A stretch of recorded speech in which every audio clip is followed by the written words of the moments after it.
여러분 오늘 하나님이 주시는 말씀은 잠언서 22장 1절입니다. 잠언서 22장 1절이에요.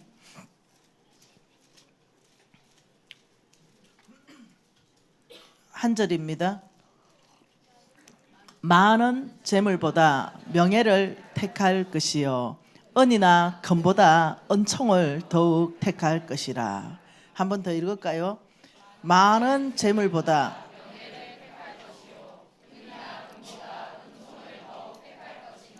많은 재물보다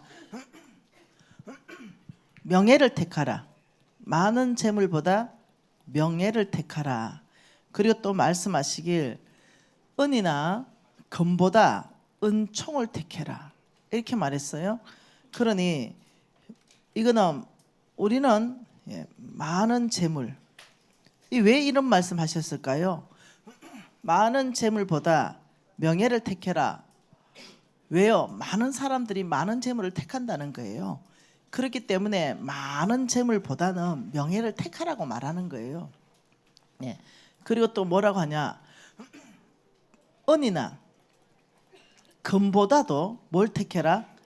은총을 택해라. 지금 이렇게 말한다는 거죠. 왜요? 많은 사람들이 많은 재물을 택하기 때문에, 많은 사람들이 은과 금을 택하기 때문에 하나님은 더 중요한 원칙을 준 것이 뭐냐? 많은 재물보다는 명예를 택하는 것이 중요하다. 그리고 많은 은과 금보다 은총을 택하는 것이 우리에게 중요하다. 우리에게 중요하다는 것은 유익하다는 뜻입니다.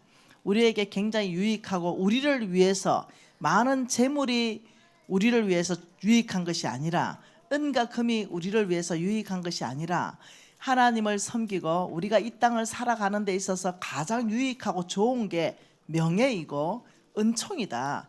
하나님을 위해서 말씀하셨겠어요? 저와 여러분을 위해서 말씀하셨겠어요? 하나님은 항상 우리를 위해서 말씀하십니다. 그러면 너희를 위해서 내가 얘기할게. 그리고 내가 오직 너희를 위해서 얘기할게. 많은 재물을 택한 어느 순간에 택해야 되는 그런 어떤 시간이 있을 때, 이 오른쪽을 택하면 많은 재물이 택해지는데 이것이 불의하고 하나님 원칙에 안 맞고, 그런데 이 왼쪽을 택하면은 하나님 이거 바꿔야 되겠다. 왼쪽을 택하면은 항상 오른쪽이 약물이니까 왼쪽을 택하면은 많은 재물이 오고, 그런데 하나님 원칙과 방법이 맞으면은 얼마나 좋겠어요. 근데 이건 안 맞기 때문에 얘기하는 거예요. 그런데 오른쪽을 택하면 명예롭다. 이건 뭐겠어요? 하나님의 원칙과 하나님의 방법을 택했다 이겁니다. 여기서 말하는 많은 재물이 하나님 원칙대로 온 걸 얘기하는 게 아닙니다. 세상을 얘기하는 겁니다. 그러니 우리가 살아가다 보면 이런 일이 너무 많아요. 눈 한번 쬐끔 감아버리면 많은 재물이 생기고 금과 은이 생기는 거, 이것이 너무 많은 거예요. 근데 그때 잠깐 멈춰서 묵상하시라는 겁니다. 하나님의 말씀을 묵상하고, 그 길은 넓은 길입니다. 많은 재물과 은과 금이 있는 그 길은 넓은 길인데, 명예를 택하고 은총을 택하는 길은 좁은 길이라고 말했어요. 그러면서 여러분, 제가 부도 났을 때 이런 일이 있었습니다. 너무 힘들잖아요. 그러니 우리 어머니가 내가 왜 부도 났는지도 다 아세요. 왜냐하면 경고를 여러 차례 했거든요. 우리 어머니가 너 사업을 하는데 방법을 좀 바꿔야 된다 말씀을 하셨거든요. 하나님은 마지막에 역사하기 전에 기회를 많이 줍니다. 어머니를 통해서든 남편을 통해서든 자식을 통해서든, 그리고 말씀, 주일날 말씀을 통해서든, 우리 어머니를 통해서도 여러 번 내가 가는 그 길이 온전하지 않다라고 말씀을 많이 하셨고, 우리 유진 아빠를 통해서 너가 지금 하려고 하는 그 비즈니스는 믿지 않는 자와 동업이기 때문에 하나님이 기뻐하지 않는다, 이 말씀도 하셨고, 우리 유진이가 초등학생인데 기도하면서 동업은 아니에요 라고 또 말했고, 여러 번에 말하는데 저는 그 동업을 해야 많은 재물과 건금이 올 것 같아. 그리고 합법적인 생각이 드는 거예요. 그래야 하나님 나라에 헌금 더하지. 예, 실질적인 내 내면은 깊이 안에 내가 쏟고 있었어요. 그게 아니에요. 뭐예요? 내가 돈을 더 갖고 싶은 거예요. 그러면서 저는 망해버렸죠. 그때 엄마가 부도 났을 때 참 놀라운 말씀 해준 게 지금도 제가 기억납니다. 우리 엄마가 이런 말을 했습니다.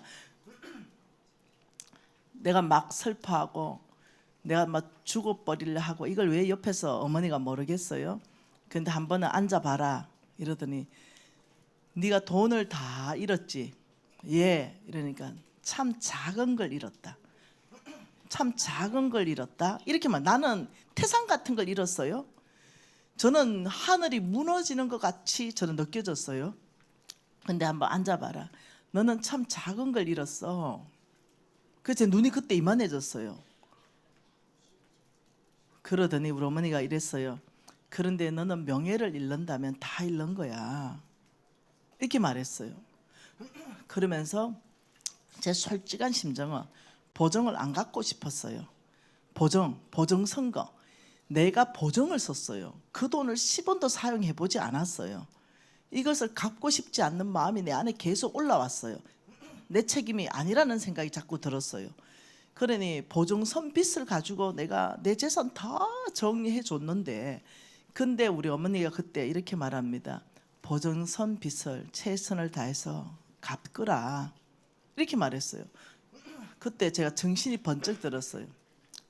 네가 책임진다고 얘기했고 보증을 썼잖아. 그러니 그것을 네가 만일 10억을 보증 썼으면 10억을 다 못 갚을 수 있어. 그러나 지금 갚을 수 있는 걸 네가 평생 1억밖에 못 갚는다 하더라도 네가 갚는 자세, 이것이 네 나중에 네한테 유익할 거야. 하나님이 너를 쓰는데 아무 장애가 없을 거야. 갚거라 이렇게 말했어요. 그러면서 우리 엄마가 하문을 하나 썼는데요. 너 이 하문 아냐? 이러면서 하문 하나 써준 게 있습니다.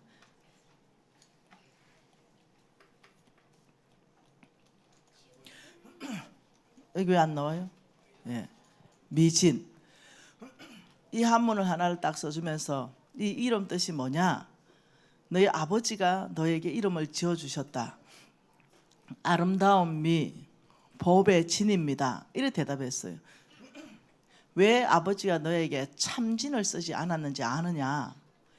여러분, 법의 진이라는 이름 진짜 쓰는 데가 그때 없었어요.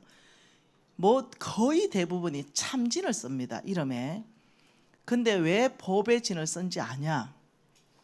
그 내가 모른다 그랬어요.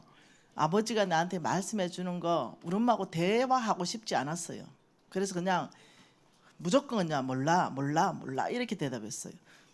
그러니까 너는 이미 알고 있다. 아버지가 항상 너한테 얘기했지. 미신아, 너는 어디를 가든지 아름다운 보배처럼 되거라.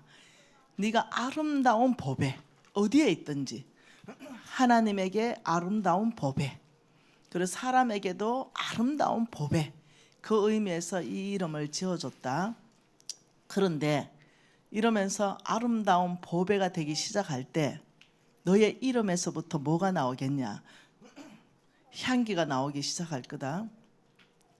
너의 이름에서부터 그리스도의 편지가 되기 시작한다. 이러면서 우리 어머니가 한참을 말씀했어요. 근데 그날 이상하죠?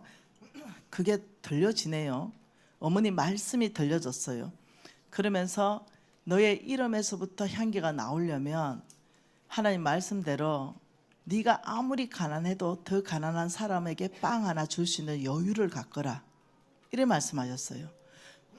그러면 그 빵은 예수 그리스도의 향기로 바뀐다. 너로 인해서 이런 말씀을 많이 해주셨어요. 그러면서 제가 그때 뭔가 결심하게 됩니다. 그렇지. 우리 아버지 기도 많이 하시고 내 이름을 지어주셨지. 내 이름값을 하고 살아야지. 내가 이 빚을 다 갚지는 못하지만, 이 보증 쓴 건 다 갚지는 못하겠지만, 내가 무엇을 하든 돈을 벌면 단 10,000원이라도 단 20,000원이라도 그 사람 찾아가서 미안하다, 지금 형편 이거밖에 안 되지만 제가 갚겠습니다, 해야 되겠다. 이런 일을 제가 해서 55빚을 갚았잖아요. 어느 날 교회 집회 갔습니다. 제 유튜브에 떠 있습니다. 그런데 그때 부도 났을 그 초창기 당시에 나하고 거래했던 사장님이 떡하니 앉아 있는 거예요. 그 제가 떡 보여지는 얼굴인 거죠. 나한테 찾아서 미진 간사님, 저를 아시겠습니까? 제가 압니다. 네, 그런데 저하고 거래했었죠. 안다고. 이러면서 하시는 말씀이 다 들었어요. 제 유튜브에 그 사람 앉혀놓고 간증했으니까. 그 사람이 이러는 거죠.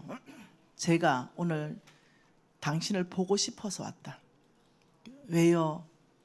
당신이 부도 났다라고 얘기했다. 그리고 나는 당신에게 물건을 납품했다. 어떤 공사를 해줬어요. 빌딩을 제가 사가지고 그 전체를 수리하는 공사 중에 특히 이 정화조 공사를 하는 데 있어가지고 돈이 굉장히 많이 드는 공사를 했어요.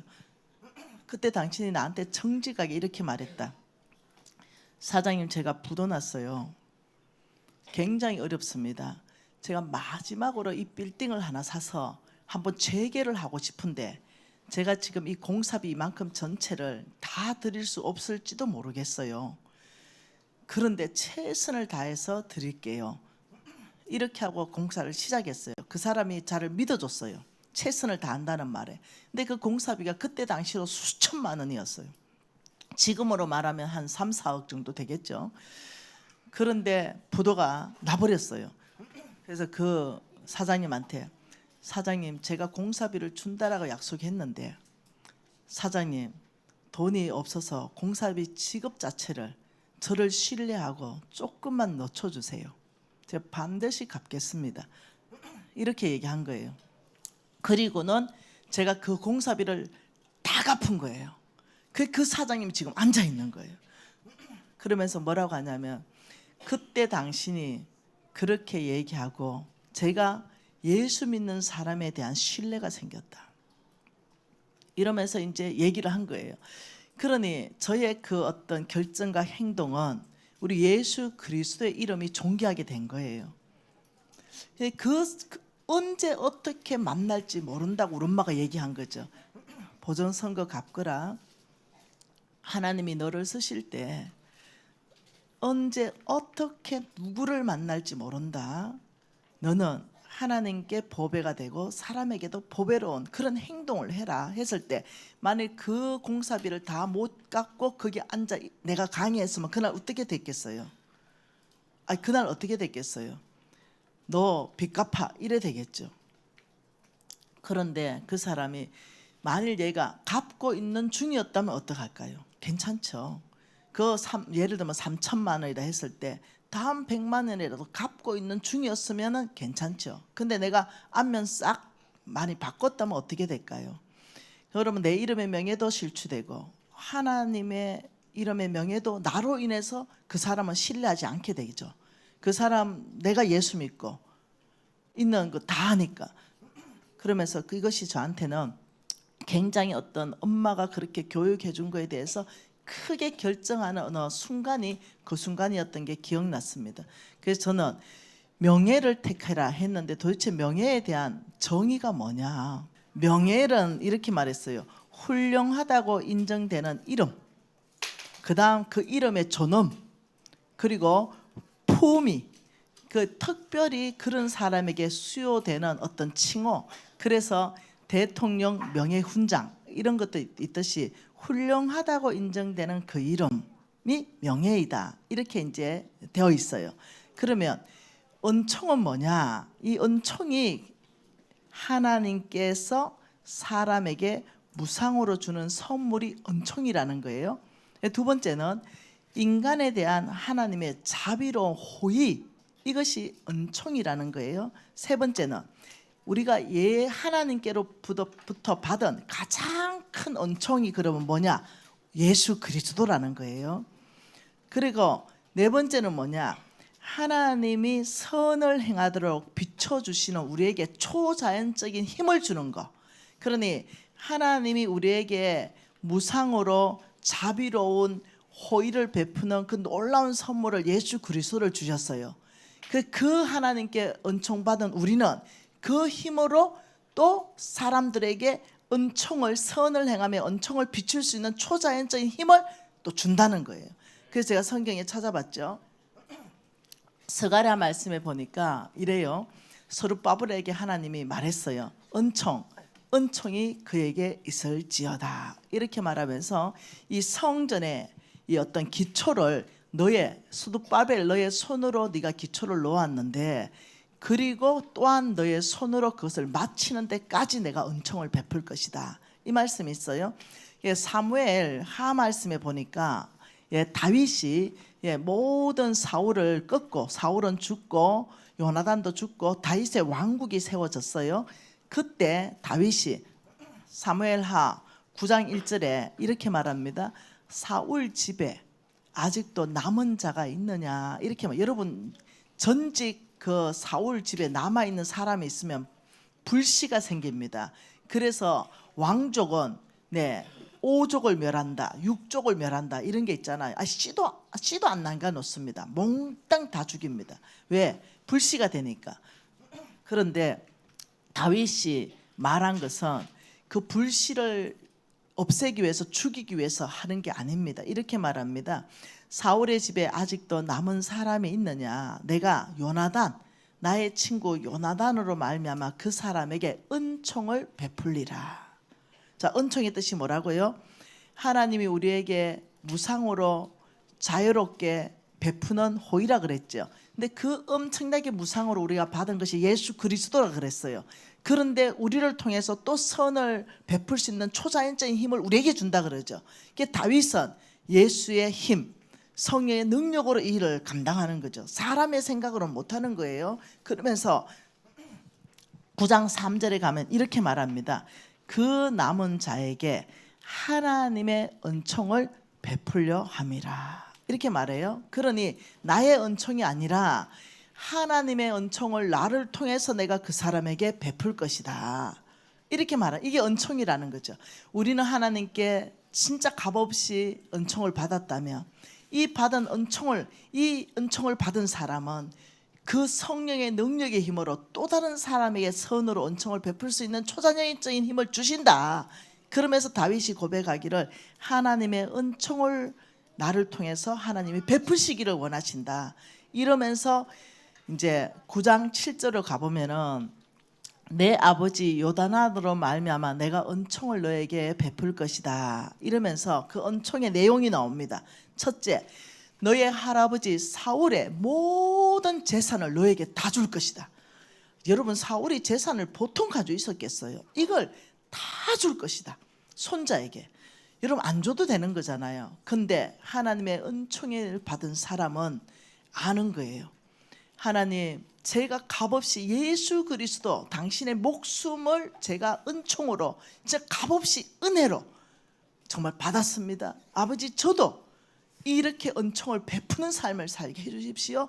이렇게 기도하기 시작하면 하나님 베풀 수 있는 초자연적인 힘을 주는 게 뭐라고요? 은총이다. 그러니 우리 NCMN과 대덕교회는 우리가 OK라는 걸 통해 가지고 이걸 실천하고 있는 거죠. 어마어마하게 아름다운 사역이 우리 교회 안에서 펼쳐지는 거죠. 그러니까 두 번째 은총을 베푼 내용이 9장 7절에 뭐라 그럽니까? 너는 항상 왕의 상에서 떡을 먹으리라. 그게 왕족으로 넣어줍니다. 인정해 줍니다. 그러면서 항상 왕하고 함께 식사하는 자리에 언제나 내 아들처럼. 와, 여러분, 보통 일이 아니에요. 이걸 사람의 힘으로, 다윗의 힘으로 했다고 말하지 마십시오. 하나님이 다윗을 통하여 하나님의 은총을 베풀고 계신 겁니다. 여러분, 저와 여러분은 늘 내 힘으로 뭔가 하려고 하지 마십시다. 아버지, 하나님이 주신 그 은총을 받은 사람으로서 저에게 초자연적으로 은총을 베풀 수 있고 선을 행할 수 있는 힘을 주십시오. 이럴 때 있죠. 그게 일이 되는 것이 아니라 사역이 되는 것입니다. 그러면서 10장 다니엘서 가보면은 10장 11절에 가보면 이렇게 말합니다. 큰 은총을 받은 사람 다니엘아, 이렇게 말합니다. 그러면서 왜요? 다니엘이 민족의 앞날을 위해서 금식 기도할 때거든요. 그래 너는 큰 은총을 받은 다니엘아 이러면서 19절에 가보면 10장 19절에 가보면 이렇게 큰 은총을 받은 사람이여 두려워하지 말라. 평강하라, 강건하라, 강건하라 하니 그 음성을 듣고는 곧 힘이 나버렸습니다. 다니엘이. 여러분 우리가 힘이 날 때가 언제인지 압니까? 돈이 아닙니다. 우리에게 힘이 나고 하나님 뜻대로 움직이게 하는 것은요, 놀랍죠? 하나님이 나에게 말씀하실 때입니다. 하나님이 있잖아요. 성경 일단 말씀하고 이런 메시지 듣다가 말씀할 때 눈물 콧물 다 빼면서 환경은 바뀌지 않아도 아톰처럼 일어나 버렸잖아요. 하나님이 나에게 말씀하셔서 이러면 모든 선을 행할 수 있는 능력이 다 주어지기 시작합니다. 그러면서 다니엘이 힘이 빠져 있었죠. 근데 힘이 나게 해버린 거죠. 큰 은총을 받은 사람아 두려워하지 마라. 우리가 세상과 이기는 데는 다 두려움이에요. 몽땅이죠. 그런데 하나님께서 붙들어주면서 평강하라, 강건하여라. 그러니까 하나님으로부터 위로를 받고 힘을 얻으니까 완전히 다니엘이 힘이 완전히 생겨서 하나님의 사명을 감당하게 됩니다. 여러분 이렇게 말해요. 하나님께서 은총을 전도서 3장 13절에는 이렇게 말했습니다. 세상에서 전도서 3장 13절에는 사람마다 먹고 마시는 것과 수고함으로 낙을 누리는 그것이 하나님의 선물인 줄 알았도다. 이때의 선물이요 은총으로 표현합니다. 하나님의 은총인 줄 알았도다. 우리가 먹고 마시고 수고하고 낙을 누리는 것을 내 힘이라 하는 것이 아니라 정말 하나님이 나에게 베풀어주는 은혜임, 이 은총인 걸 내가 알았다. 여러분 이걸 깨닫는 사람 달라집니다. 그러면서 세상에서는 명예라고 말할 때 권력으로 착각합니다. 권력. 세상에는 명예롭다 할 때 그래 대통령 훈장, 명예 훈장 이러면 참 놀랍게 권력으로 착각하고 이 권력이 큰 사람을 저 사람의 명예가 있다라고 이렇게 말하니 여러분 금배지를 사모하는 거예요. 금배지. 아, 도둑놈들, 사기꾼들, 범죄자들, 전과자들이 다 금배지 달겠다 하는 거예요. 금배지 달면 자기 이름이 온 나라에 알려지고 그러면 자기가 명예로운 사람이라 착각하는 거예요. 그래서 지금 나라를 통째로 이런 도둑놈 사기꾼들에게 넘어가는 그런 지금 위기에 있지 않습니까? 지금 그런 위기에 있어요. 적어도 우리가 투표할 때는요 이런 도둑놈 사기꾼 전과자들한테는 안 해야 되죠. 네. 여러분 전과라 하더라도 합법적인 전과가 있을 수 있습니다. 예를 들면 전과의 내용을 살펴보면서 국가를 전복하려고 하고 이건 안 되죠. 네. 그러면서 지금 현재 왜 이 사람들이 하냐? 그걸 착각해요. 나는 이 권력을 잡아야 내가 명예로운 사람이 된다. 여기 착각이 빠져 있어요. 여러분 10일 날 정말 선거 잘하세요. 진짜 선거 잘하세요. 도둑놈 사기꾼들한테 하지 마세요. 네, 정말 잘해야 됩니다. 이 얘기하면 또 벌떡일라 나가부는 사람 많습니다. 네, 왜요? 이제 더 이상 교회 안에서 이런 말 못합니다. 내가 어디 해 투표하라 말하지 않았잖아요. 그런데도 나가쁩니다. 일러서. 네. 여러분 내가 지금 합법적으로 말하는 것은 도둑놈 사기꾼한테는 하면 안 된다. 지금 이 얘기하잖아요. 그게 국민의힘에 도둑놈 사기꾼이 있다면 그게 하면 안 돼요. 여러분 그게 만일 민주당에 도둑놈 사기꾼이 있다면 그게 하면 안 됩니다. 맞잖아요. 도둑놈 사기꾼한테 하지 말자고 얘기했잖아요. 우리 교회 보면은 아마 절반이 다 다른 당을 지원하고 있을 거예요. 내가 말하는 거 도둑놈 사기꾼이 많은 곳에 하면 안 됩니다. 나라가 힘들어집니다. 그 얘기를 하는 거 아니겠어요? 네, 놀랍게 이 지금 교회까지도 어떻게 하나님의 말씀 위에 뭐가 있냐? 사상이 있고 하나님의 말씀 위에 정당이 있다는 거예요. 말씀의 기준으로 어느 당을 지지를 하든 말씀의 기준 앞에서 부끄럽지 않게 찍기 바랍니다. 잘 보고 후보 잘 보고. 그래서 여러분 이런 말이 있습니다. 사람이 죽으면 이름을 남기고 짐승이 죽으면 가죽을 남긴다, 이런 말이 있어요. 사람이 죽으면 이름은 여러분 1000년 지나도 이름을 남깁니다. 여러분 세상 안에 역사에 이름 남긴 사람 있죠? 히틀러 있죠? 지금 얼만큼 지나도 그 이름이 남았습니다. 자기가 살았던 삶에 이름이 남긴 겁니다. 하나님 앞에 가면 큰 혼을 날 겁니다. 스탈린 알죠? 우리 모두가 압니다. 이름을 남겨가지고 얼마나 악하게 이름을 남겼는지.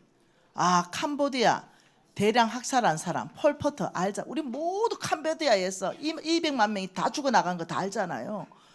여러분 후세인 알죠? 이라크의 후세인 이름을 남겼습니다. 로마의 네로, 폭군 아니겠어요? 이름 남겼습니다. 찰스 다윈 알죠? 진화론을 만든 사람. 그 이름은 하나님께서 앞에 서면요 다 죽을 이름입니다. 이름을 남기긴 남겼는데 명예롭게 남긴 게 아니죠. 죽을 이름을 남기고 죽었습니다. 그래서 사람은 죽으면 이름을 남깁니다. 여러분 가죽, 짐승이 죽은 가죽 우리 지금 다 입고 다니는 거 많죠? 오늘 우리 장로님 입으셨던데.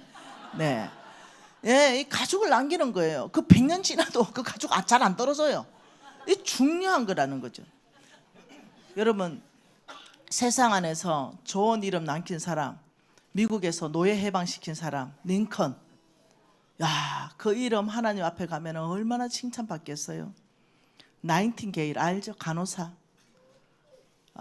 여러분 알렉산더 대왕. 그다음 콜럼버스 탐험가, 이수신 장군, 전쟁의 영웅, 우리 세종대왕, 록펠러. 이런 사람 수도 없는 많은 사람. 그뿐이겠어요? 재물적으로 엄청나게 하나님 헌신한 사람들 이름 쭉 나오죠. 이 사람들 이름 남긴 거와 저 사람들 이름 남긴 거는 오른쪽 왼쪽 양가 염소입니다. 성경의 인물 중에 가인 이름 남겼죠. 가인 아우를 쳐 죽일 놈. 살인자로 이름 남겼습니다. 파라오, 바로 사울 왕도 이름 남겼죠. 아주 불순종한 대표 왕으로. 여로보암 왕 아주 악한 왕. 아합 왕 쳐 죽일 왕. 드릴라 남매의 남자 꼬셔가지고 하나님의 사람으로 망하게 한 여자. 이사벨, 헤롯 왕, 빌라도 몽땅 성경 안에서 이름 다 기록해놨어요. 왜? 자기 살았던 삶의 대가는 그 이름 안에 다 있습니다. 그리고는 좋은 이름 있지요. 에녹, 하나님과 동행한 에녹, 노아, 순종한 노아, 아브라함, 이삭, 야곱, 요셉, 모세, 여호수아. 말도 다 못해. 갈렙, 다윗, 히스기야, 요시야, 엘리야, 엘리사, 12 제자들, 스데반, 순교한 스데반, 그리고 7 집사, 사도 바울, 세례 요한. 다 말로 표현할 수 없죠. 몽땅 이름을 다 남겼어요. 몽땅 다 남겼습니다. 나는 어떻게 살고 하나님 앞에 어떻게 이름을 남길 것인가. 보통 일이 아닙니다. 제가 이번에 이걸 깊이 묵상하는 4일의 시간을 배웠습니다. 사람은 죽으면 이름을 남기고 짐승을 죽이면 가죽을 남기는데 그 이름을 남겼다는 것이 내 삶의 족적을 남긴다는 거 아니겠어요?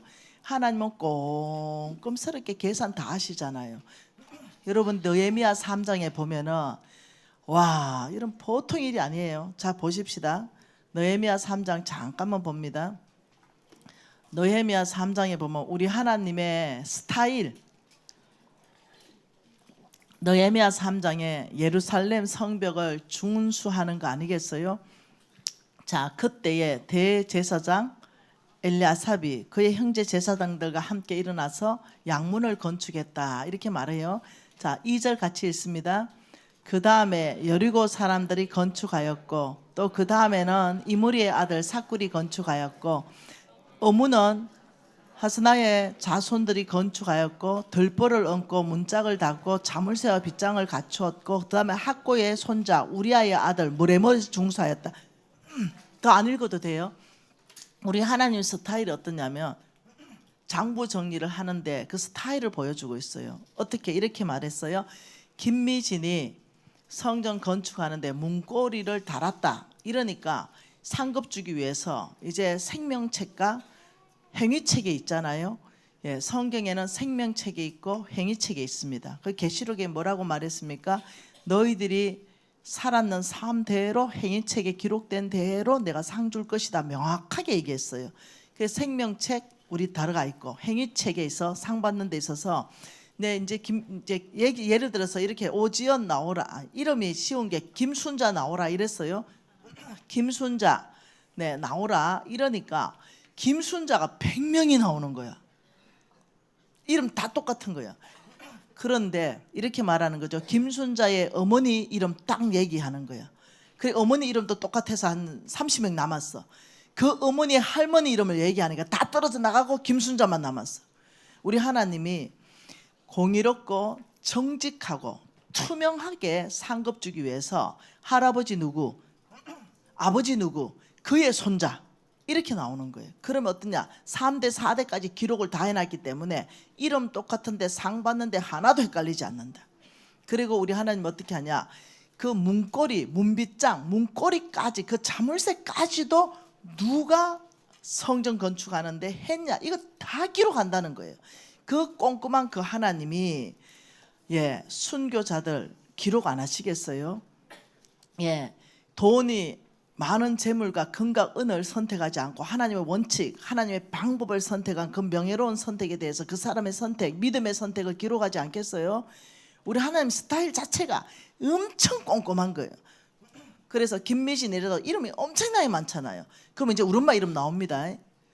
그리고 김미진, 그리고 그 위에 이제 할머니 이름까지 나옵니다. 그리고 김미진. 이래서 똑같은 이름이라고 같이 절대로 상 못 받는다. 이게 우리 하나님의 기록 스타일이다. 아, 여러분 제가 이 100년 된 교회 여기를 갔잖아요. 와, 여기가 100년 된 교회예요. 일단 한복 입은 거에 대해서 제가 보통 놀란 게 아니에요. 네, 한복을 입고 100년이 됐는데 이 교회가 네 번째로 이제 옮긴 교회 네 번째 정축을 했어요. 100년 동안. 그런데 저를 마중 나온 분이 뭐라고 말하냐면 우리 교회의 가장 젊은 사람은 70입니다. 이래 얘기해요. 그리고 우리 교회 전체의 평균 연령은 80입니다. 저는 그냥 농담하는 줄 알았어요. 그냥 연세가 많은 어른들이 계신다 이런 줄 알았어요. 왜냐하면 평균 연령 80 나를 부르겠어요? 평균 연령 80인데 나를 절대 안 부르죠. 그런데 평균 연령 80이라 하고 나를 불렀는데 딱 앉았는데 80이 맞는 거라. 그 제가 멘붕이었어요. 80 어른들. 근데 그 목사님이 이렇게 말합니다. 제가 노재원 목사님하고 잘 압니다. 내가 청주에 있을 때 노재원 목사님이 NCMN을 소개했습니다. 그래서 제가 NCMN의 재정학교 다 수료했고 체리학교 다 수료했고 성령축제 다 수료했습니다. 그리고 사모한 마음이 커졌습니다. 그리고 제가 1년 전에 이 교회를 부임해 왔는데 간사님 모시는 게 내 소망이었습니다. 그래서 모시게 되었는데 연세는 조금 있지만 총명들 하십니다. 이제 저 한복 딱 입은 너무 아름다운데 저 한복 입은 저 간판 스타들이 78세들입니다. 네. 연세 많으신 분들이에요. 그래서 제가 할렐루야 이러고 차마 그 교회를 못 들어갔어요. 못 들어가고 이제 교회 옆에를 이렇게 쭉 둘러봤어요. 충격 받았죠. 그 교회 바로 마당에 이렇게 순교 기념비가 있는 거예요. 이 순교 기념비를 제가 쭉 읽어보고 쭉 읽어봤어요. 그러면서 이 순교 기념비에 대한 얽힌 사연들을 제가 다 듣게 되었어요. 보통 말씀 전하기 전에 벌써 보통 충격받은 게 아니에요. 그게 뭐라고 말하냐면 이렇게 말해요.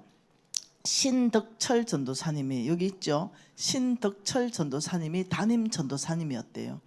그런데 6.25가 터지니까 빨갱이들이 내려왔대요. 그리고 예수 믿는 사람들이 이때 35명이 교인이었대요. 그래서 몽땅 다 잡아왔대요. 다 잡아와가지고 교회 바로 옆에, 그때가 산이었대요. 그 교회가. 거기에 약간 움푹 파인 거기에 35명을 다 밧줄 같은 걸로 다 묶어놓고 이제 거기다 넣어놓고 살려줄게. 예수를 부인하고 오늘부터 예수 안 믿으면 다 살려줄게. 이렇게 했다는 거예요. 그러니 제일 먼저 역시 주의 종입니다. 신덕철 전도사님이 내가 비굴하게 목숨을 구하지 않겠습니다. 내가 나의 예수 그리스도, 나를 위해 목숨까지 주신 그 예수 그리스도의 그 목숨값에 배신하지 않겠습니다.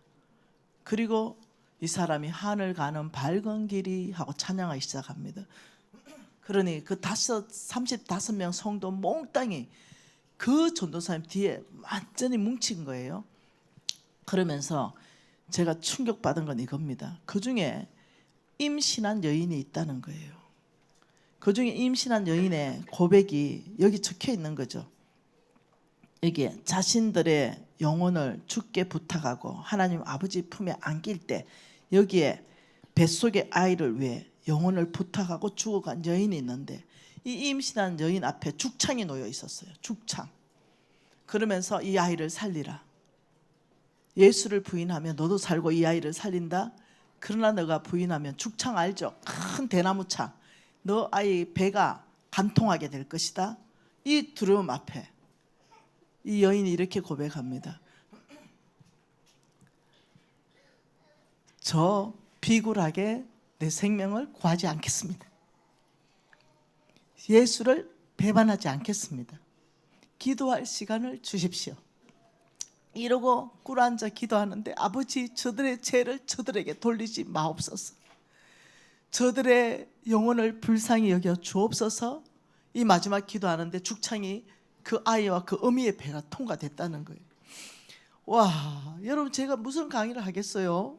이 35명의 순교자가 난 이런 교회 앞에서 여러분 제가 입으로 순교하겠다 말을 많이 했거든요. 쑥 들어가더라고요. 죽창 앞에 내가 우리 유진이를 임신한 상태에서 거기서 죽창 앞에서 내가 이래 담대하게 할 수 있을까? 갑자기 생각하니까 자신이 하나도 없는 거예요. 나 혼자라면 하겠는데, 내 혼자라면 하겠는데 지금 이 아이가 내 뱃속에 있는데 할 수 있을까?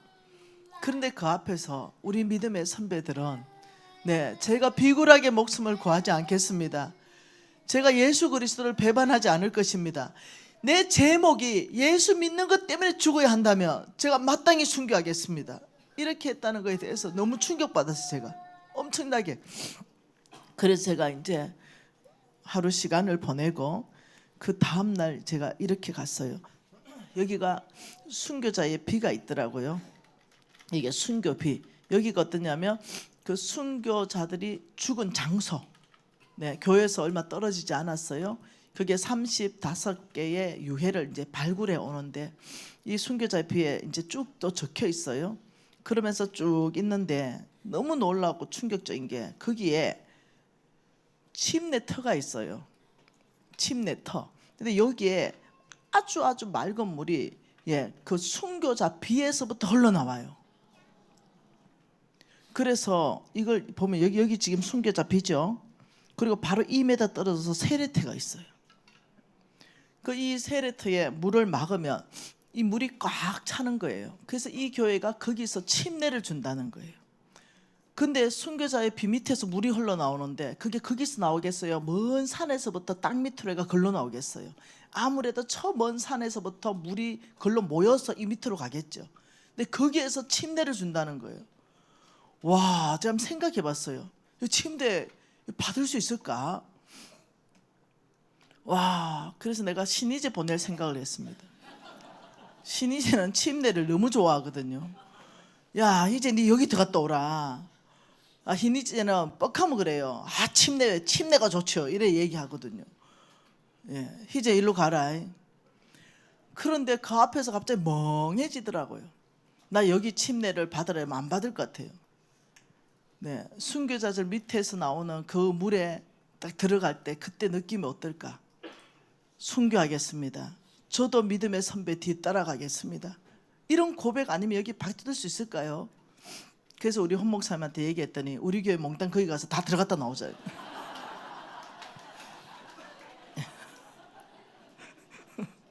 와, 보통 일이 아니었습니다.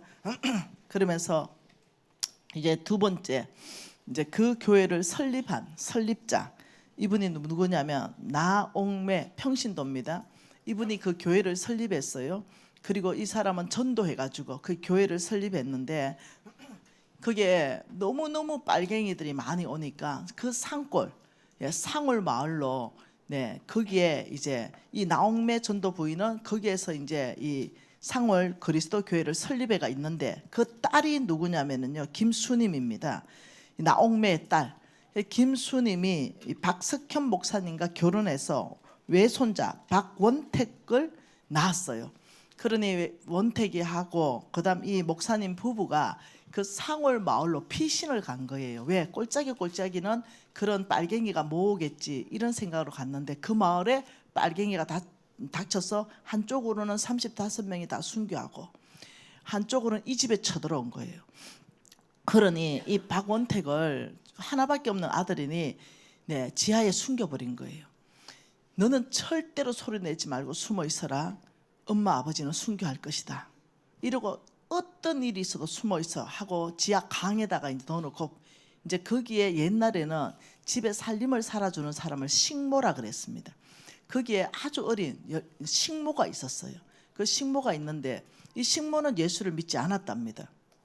그런데 식모까지 다 붙들려 갔답니다. 그러니까 나옥매, 그리고 목사님 부부, 그 식모 하는데, 이 식모는 예수 안 믿는다, 우리 딸이 아니다 이래도 믿지 않은 거죠. 너가 딸이지 이러고 죽이려고 하는 거예요. 그러니 목사님과 사모님이 잠깐만, 진짜 내 딸이 아니다, 내가 그 증거를 보여줄게 이러면서 내 아들은 내가 숨겨놨다 이러면서 아들을 찾아 나옵니다. 원태가, 아이고 눈물 날라. 원태가 이때가 주를 위해 목숨을 내어놓을 때다. 저 아이는, 식모 저 아이는 예수를 믿지 않기 때문에 이 제목이 없는 아이다. 원태가 같이 순교하자 이래고 아들을 내놓으니까 그때서야 증명이 되잖아요. 아들을 살리고 딸을 죽이지 아들을 내놓겠어요. 그래서 그 식모를 풀어줍니다. 그리고 이 네 사람이 그 자리에서 순교당합니다. 그때 도끼, 삽, 칼, 죽창. 여러분, 저는 순교 이럴 때 총 한 방으로 생각했거든요. 그러면 순교할 수 있겠다 했는데 그게 아니에요. 그때 그 순교는 팔 하나 도끼로 찢고, 안 죽으면 다리 하나 찢고, 안 죽으면 또 팔 하나 찢고, 이렇게 순교한 거예요. 그래서 이 네 사람이 순교당했어요. 그리고 상월 그리스도 교회가 100주년이 됐어요. 이때 살아난 그 식모 아이가 자기가 예수 믿지 않았지만 자기가 목숨에 빚을 졌기 때문에 예수 믿고 목사님 사모님이 됐어요. 그리고는 다시 상월 그리스도 교회에 가서 이것을 현장으로 완전히 간증하게 된 거죠. 내가 그때 이렇게 살아났습니다. 내가 목숨에 빚을 졌습니다. 이래 간증하면서 그 일들이 다 알려지기 시작한 거죠. 여러분, 이분들의 옆에 보니까 순교자 신덕철 전도사님의 묘 이러면서 그 순교자 이름이 다 해서 부활의 동산에 묻혀 있는데, 여러분, 이분들이 정말 명예를 선택한 거 아니겠어요? 이분들이 정말 어떤 세상적으로 더 살려고 발버둥치고 금과 은을 탐했던 사람이겠어요? 정말 이런 사람들이 뭐겠어요? 나는 금과 은보다 많은 재물보다도 나는 정말 피굴하게 살지 않겠다. 하나님의 원칙대로 살고 하나님의 방법대로 사는 것이 순교라면 그 순교하겠습니다. 여러분, 이 마음으로 살았지 않겠어요? 이 사람들은 예수님 다시 오실 때까지 그 이름이 명예롭게 명예의 전당에 올라가 있을 것입니다. 하나님의 명예의 전당, 히브리서 11장 믿음의 명예의 전당에 저는 이 신덕철 이름 올라가 있다고 확신하고 있습니다. 우리는 무엇을 위해서 삽니까? 하나님의 원칙도 저버리고 하나님의 방법도 저버리고 많은 재물이 생기고 금과 은이 생긴다면 그걸 쫓아가서 삽니까? 아니면 정말로 내가 믿음의 명예의 전당에 올라가는 우리 한국의 이 선배들, 믿음의 선배들, 희생 위에 우리 교회가 세워진 것입니다. 우리 교회가 그냥 세워진 게 아닙니다. 이런 믿음의 선배가 있었기 때문에 한국의 교회들은 발전하고 부흥하고 믿음의 그 순교자의 피가 흘려졌기 때문에 한 명의 순교자가 나오면 교회가 만개가 일어난다 그러잖아요. 그러니 그 순교자들 덕분에 우리 한국은 전 세계에서 인구 대비 가장 많이 선교사를 보내는 나라로 바뀌었습니다. 여러분, 이때 우리 대덕교회 어떻게 살아야 되겠어요? 돈 따라가야 되겠어요? 금과 은을 따라가야 되겠어요? 아니요. 우리는 그 믿음의 선배의 길을 따라가야 되겠습니다. 우리는 우리 이름에 대한 책임을 져야 되겠습니다. 정말 죽으면 그 이름을 자식들이 자랑스러워해야 되겠습니다. 우리 대덕교회 다음 세대들이 자랑스러워해야 되겠습니다. 우리의 이름을 명어렵고 사십시다. 그리고 하나님의 받은 그 은총을 우리 주변 전체에 다시 나눠줄 수 있는 그런 삶 사십시다. 다 일어나십시다. 어떻게 살 것인가? 돈 따라갈 것인가? 재물, 많은 재물을 위해서 살 것인가? 아니면 정말 하나님, 우리 예수님이 너는 가라, 온 열방으로. 예 주님, 제가 가겠습니다. 아버지, 복음 들고 가겠습니다. 너는 가라, 모든 영역 안으로. 너는 정치계로 가라, 너는 경제계로 가라, 너는 교육계로 가라, 너는 매스컴으로 가라, 너는 예술로 가라, 너는 종교로 가라, 너는 과학기술로 가라, 너는 가정 안에서부터 더 많은 영역들이 있죠. 그곳에서부터 너는 제자를 삼아야 된다. 그곳에서부터 명예를 선택하는 삶, 돈을 위해서 살 때 어떻게 제자가 일어나겠어요? 내 믿음의 선배들의 그 순교의 그 희생, 아버지, 여기에 제가 동참합니다.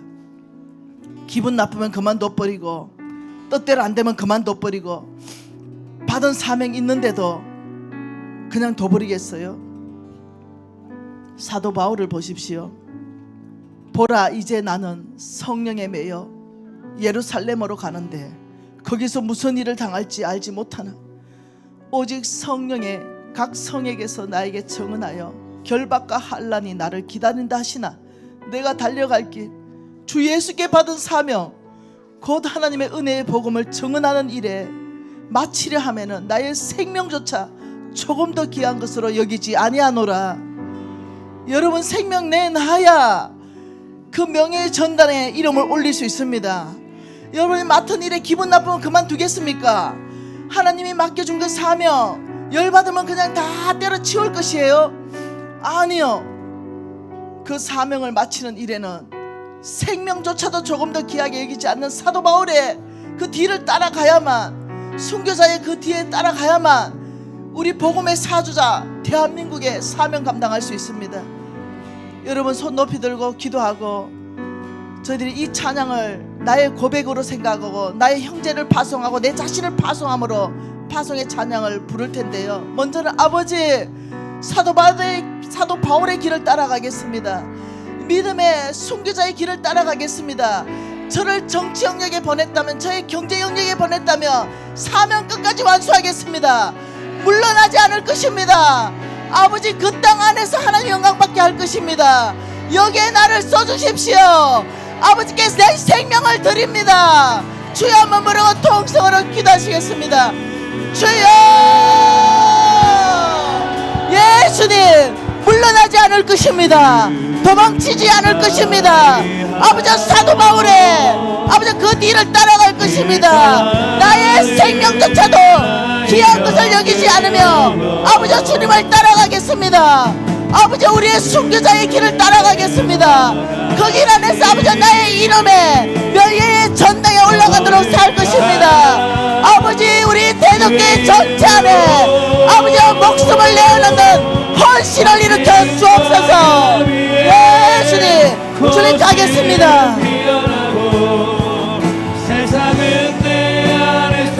여러분 찬양하십시다. 이 찬양을 부르면서 내 자신을 내가 파송하십시오. 그리고 형제 자매를 파송하십시오. 여러분 입 열어서 주님께 찬양 올리겠습니다.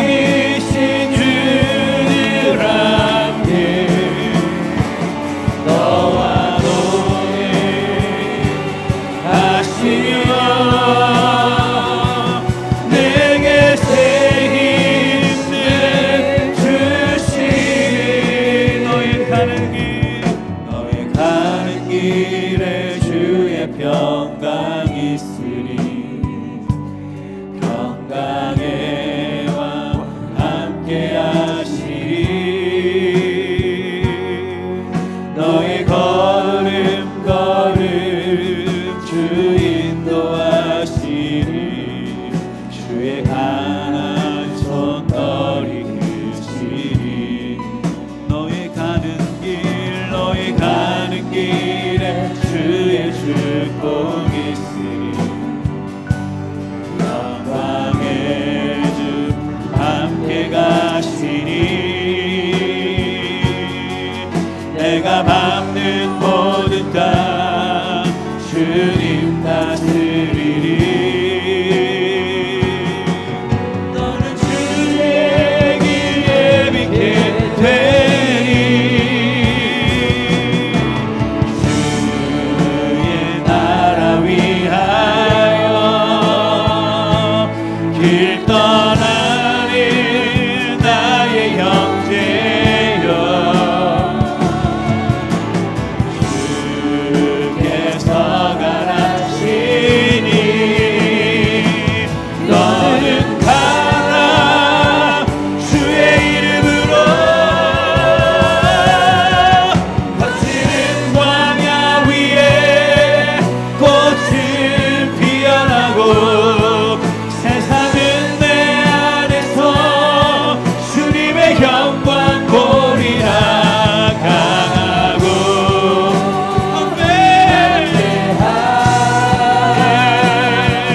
세상이 이기신 주들 함께 너와 동행하시며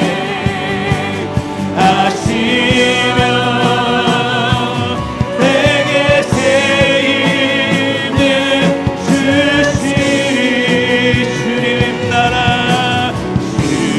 주님 나라 위하여 남의 길 떠나는 나의 형제여.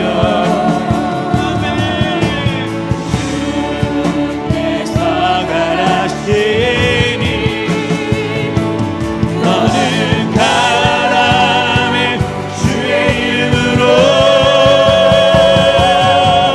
거칠은 광야 위에 꽃은 피어나고 세상은 내 안에서 주님의 영광 보리라. 강하고 담대하라. 세상이 이기신 주들 함께 너와 동행하시며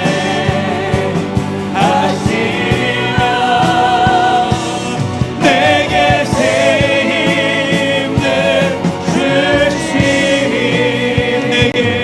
내게 새 힘을 주시리. 아멘.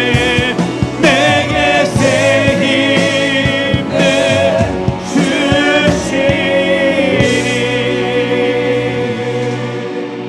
하나님 아버지 간절히 바라는 것은 예수 그리스도를 위해서 순교하는 자리가 있다면 홍성근 목사님 보내주십시오. 이 놀라운 영광을 아버지 우리 교회에 허락하십시오. 주를 위해 순교하는 자리가 있다면 김미진을 그 자리에 보내주십시오. 아버지 이 놀라운 영광 가운데 동참하기를 원합니다. 하나님 아버지 주를 위해 순교하는 자리가 있다면 우리 유진이를 보내주십시오. 아버지 우리 정수아를 보내주십시오. 아버지 우리 며느리 보내주십시오. 아버지 이 놀라운 영광 가운데 우리 집안이 동참하기를 원합니다. 아버지 주를 위해 순교하는 자리가 있다면 대덕교회 공동체 전체를 보내주십시오. 아버지 이 놀라운 아버지 명예의 전단에 우리가 이름을 올리기를 원합니다. 아버지 주님이 보내신 경제 영역 안에 목숨 내놓겠습니다. 주님이 보내신 교육 영역 안에 목숨을 내놓겠습니다. 주님 보내신 예술 영역 안에 목숨을 내놓겠습니다. 주님 보내신 그 영역 안에 순교하는 마음으로 해내겠습니다. 물러나지 않을 것입니다. 복음을 정언하는 일을 마치는데 생명조차 조금 더 귀한 것으로 여기지 않겠습니다. 아버지 우리 대덕교회 이 공동체 안에 아버지 이 놀라운 명예의 전당을 사모하게 하시고 아버지 명예를 택할 수 있는 힘을 부어주십시오. 은총을 베풀 수 있는 힘을 부어주십시오. 아버지 우리의 심장을 계속적으로 십자가로 이끌어 가셔서 아버지 저희를 힘있게 다니엘을 세운 것처럼 세워 주옵소서. 예수님 이름으로 기도합니다.